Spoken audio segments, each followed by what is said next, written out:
En el último episodio hablamos un poco sobre lo que sucedía en la iglesia durante la Primera Guerra Mundial y por supuesto también hablaremos de la iglesia durante la Segunda Guerra Mundial. Comencemos.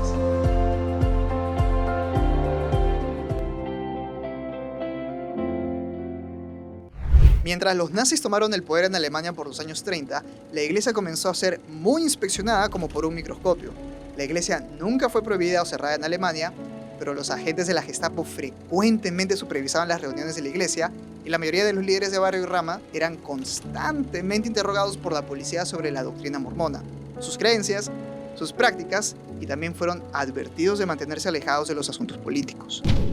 A mediados de los años 30 las reuniones dominicales eran usualmente canceladas por las reuniones electorales y la iglesia fue forzada a cancelar el programa Scout por el movimiento juvenil de Hitler. Cuando Alemania invadió Polonia en 1939, la iglesia tenía cerca de 860.000 miembros en todo el mundo. Los Estados Unidos entraron a la guerra en diciembre de 1941 después del ataque japonés a Pearl Harbor. Al igual que en la Primera Guerra Mundial, a los santos se les permitió seguir los dictados de su propia conciencia, y también había miembros en ambos lados del conflicto. En 1942, J. Reuben Clark leyó un mensaje de la primera presidencia durante la Conferencia General. El mundo entero está en medio de una guerra que parece ser la peor de todos los tiempos. Esta iglesia es una iglesia mundial. Sus devotos miembros están en ambos campos. En cada lado creen que están luchando por su hogar, su país y su libertad. En ambos lados nuestros hermanos oran por lo mismo Dios, en el mismo nombre, por la victoria. Ambos lados no pueden estar totalmente en lo correcto y tampoco están totalmente equivocados. Dios obrará en su propio y debido tiempo y con su justicia soberana, pero no hará responsable a los inocentes instrumentos que se utilizan en esta guerra, nuestros hermanos en armas. En la cumbre de la guerra, un estimado de 100.000 santos en servicio de numerosas naciones pelearon en ambos lados del campo de batalla. Y mientras no se conoce la cantidad exacta, el investigador Robert C. Freeman estima que más de 5.000 santos en servicio fueron asesinados en combate. Al momento del estallido de los ataques en Europa, la cantidad de miembros en Alemania era la tercera máxima en todo el mundo. Por el final de la guerra, cerca de 550 miembros alemanes, en su mayoría soldados, murieron. Y un 85% de los miembros alemanes estaban en la pobreza. Muchos de los líderes de la iglesia de los que has oído hablar sirvieron en la Segunda Guerra Mundial. Por ejemplo, Neil A. Maxwell y Bruce R. McConkie sirvieron en el ejército. Thomas S. Monson sirvió en los Navy. Boyd K. Packer y James E. Faust sirvieron en la Fuerza Aérea y Elton Perry sirvió en los Marines. Gordon B. Hinckley intentó entrar a los Navy, pero fue rechazado por su historial de alergias y fiebre alta.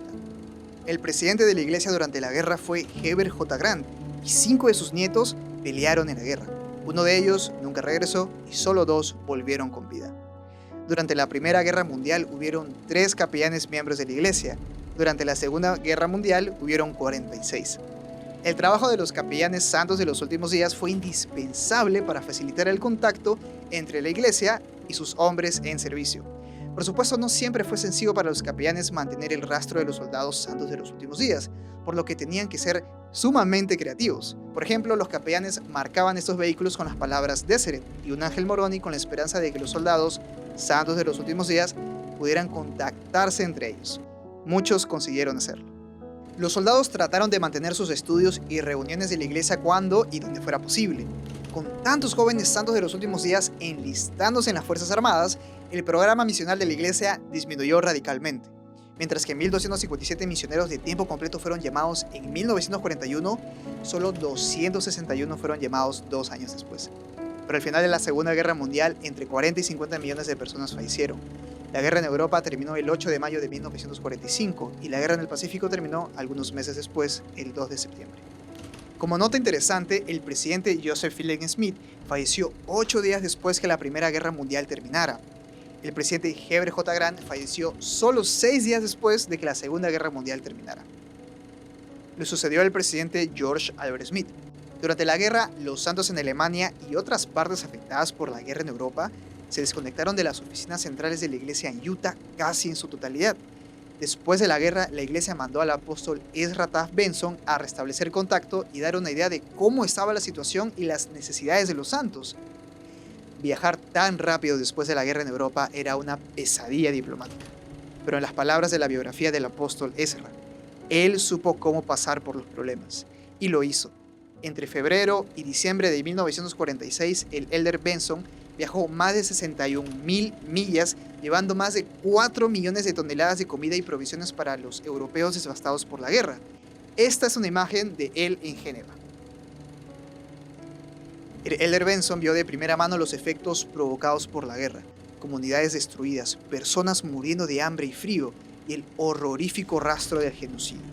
En pocas palabras, escribió en su diario: he presenciado imágenes que parecen fuera de este mundo. Si tienes más información sobre este contexto histórico, te lo leo en los comentarios. Nos vemos en un próximo episodio de Fe y Creencias y no se olviden de seguirnos en todas nuestras redes sociales como másfe.org. Hasta luego, chicos.